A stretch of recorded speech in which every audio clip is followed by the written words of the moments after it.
सरकारी और साहूकारी कर्ज के बोझ तले दबे देश के अन्नदाता किसानों द्वारा की जा रही आत्महत्या सरकार के लिए हमेशा से चुनौती बनी रही, जिस पर सरकारों द्वारा बेहतर पहल के दावे किए जाते हैं, लेकिन इस पर लगाम नहीं लगाई जा सकी। हालांकि वर्तमान सरकार के प्रयास से आंकड़ों में गिरावट जरूर देखने को मिली है, लेकिन पूर्ण विराम नहीं लग पाया है। यदि हम राष्ट्रीय अपराध लेखा कार्यालय द्वारा दिए गए आंकड़ों की बात करें तो 1995 से लेकर साल 2011 तक देश में कुल 7,50,860 किसानों ने आत्महत्या की। देश के कुछ धनी प्रदेशों की स्थिति तो और भी खराब है। हालांकि बात करें उत्तर प्रदेश की तो यहाँ जनसंख्या के सापेक्ष मामले कम है, लेकिन शून्य नहीं। 2018 में ही देश भर में 10,000 किसानों ने तंग आकर मौत को गले लगाया। सरकार की तमाम कोशिशों और दावे के बाद भी अन्नदाता के आत्महत्या का सिलसिला कम नहीं हो रहा और आज भी औसतन देश भर में हर महीने 70 से अधिक किसान आत्महत्या कर रहे हैं। भारत की 1/3 अर्थव्यवस्था आज भी कृषि पर आधारित है, जिसको लेकर भारत सरकार ने 2014 में लगातार किसानों द्वारा की जा रही आत्महत्या को गंभीरता से लेते हुए तमाम योजनाएं लाई कि किसान की आय को बढ़ाया जाए और जो ये लगातार आत्महत्या हो रही किसानों के साथ, जो पूरी तरह मानसून पर डिपेंड करते हैं, कृषि पूरी तरह मानसून पर डिपेंड होती है, उनकी आर्थिक स्थिति को सुधारा जाए और जो आत्महत्याएं हो रही हैं उस पर रोक लगाया जाए। हालांकि अगर हम 2014 के बाद की बात करें तो इस पर कुछ अंकुश लगा है और पूरे देश की बात करें तो उत्तर प्रदेश में जनसंख्या के सापेक्ष आंकड़े बहुत कम है, लेकिन फिर भी रेशियो कम हुआ है, लेकिन उस पर पूर्ण विराम नहीं लग पाया है। जबकि सरकार दावे करती है कि किसानों के आय को दुगना करने का प्रयास कर रही है और किसानों के लिए तमाम योजनाएं ला रही है,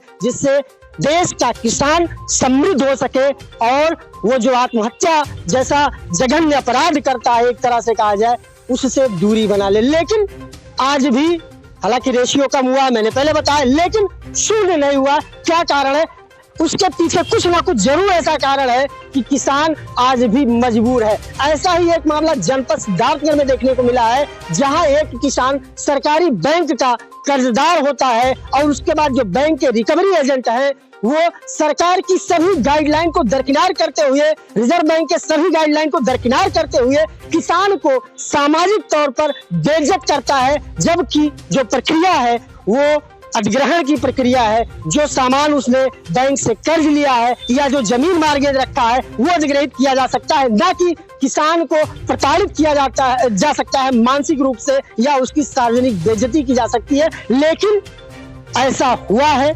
सरकार की सारे दिशा निर्देशों को धता बताते हुए सिद्धार्थनगर में एक ऐसा मामला आया है जिससे पीड़ित किसान आज थाने में मौजूद है और अपने जान माल की गुहार लगा रहा है। क्या नाम है आपका? रामब्रिज जी, आप तहरीर दिए हैं और पता चला है कि किसी बैंक के रिकवरी एजेंट ने आपको सार्वजनिक रूप से बेइज्जत किया है। क्या मामला बताइए पूरा।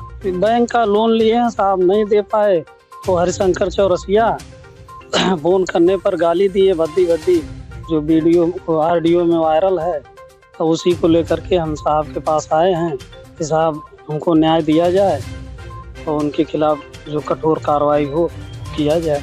चलिए, तो क्या आश्वासन मिला? पुलिस क्या आपके साथ है? आपकी बात सुन रही है? हाँ, सुन रहे हैं साहब। चलिए ठीक है, कम से कम पुलिस इनकी बात सुन रही है। लेकिन जिस हिसाब से सरकार दावे करती है और जिस हिसाब से किसान कहीं ना कहीं प्रताड़ित होता है सरकार के ही नुमाइंदों के द्वारा, बैंक के अनुबंधित रिकवरी एजेंटों के द्वारा और बैंक कर्मियों के द्वारा, वो कहीं ना कहीं उस पर प्रश्न चिन्ह है और जो सरकार दावे करती है दावे में वो दम नजर नहीं आता है। तो क्या आखिर बैंक के जो अधिकारी है वो अपने जो रिकवरी एजेंटों को इसीलिए अधिकृत करते हैं, इसीलिए अनुबंधित करते हैं कि सरकार के सारे गाइडलाइन को दरकिनार कर देश के अन्नदाता किसान को सार्वजनिक रूप से बेइज्जत करे।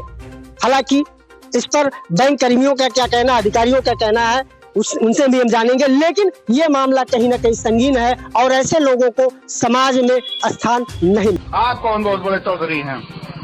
नहीं, हम चौधरी तो नहीं है, लेकिन किसान तो हैं। अरे किसान है तो क्या, किसान है तो किसी की नहीं, कौन सा जो है गुनाह कर दिया भैया आपको? कर्जा लिए पड़े हो, किसानी पे कर्जा लिए हो। नहीं, कर्ज तो तमाम लोग लिए हैं, कौन कर्ज नहीं लिया है। देखो हम एक बात बता दी राम प्रकाश, हमसे कानून ना बचाओ कहे हम तुरंत 2 मिनट में। अरे भाई तो ये सुनो हमारे बतिया, रिकॉर्ड पहले ले जाए कोई सुना दियो, जहाँ तुम्हें सुनावे कोई। सुनिए, मुझे हेड ऑफिस जब डिप्यूट करता है और जब हमको क्षेत्रीय कार्यालय मतलब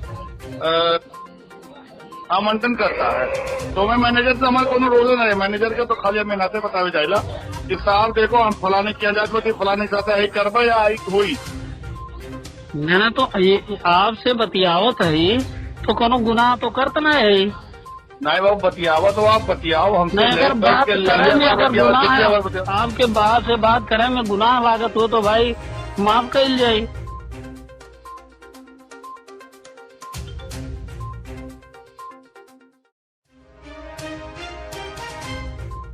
देखिए, उस ऑडियो के बारे में हमें कोई जानकारी नहीं है, लेकिन बैंक का निर्देश है कि हम अपनी वसूली करते समय ग्राहकों के मान सम्मान का हमेशा ख्याल रखें। कतई बैंकिंग नहीं कहता है किसी बारोवर को आप गाली दें या अपमानित करें। जो नियमानुसार कार्रवाई है वो कार्रवाई करें। किसी के आत्मसम्मान को ठेस पहुंचा करके वसूली कार्रवाई का ऐसा कोई बैंक का निर्देश नहीं है। हालांकि पीड़ित के शिकायत अनुसार पुलिस उन पर कार्रवाई कर रही है, लेकिन अगर पीड़ित आपसे शिकायत करता तो क्या उस अनुबंधित फर्म को आप कुछ पनिश करेंगे?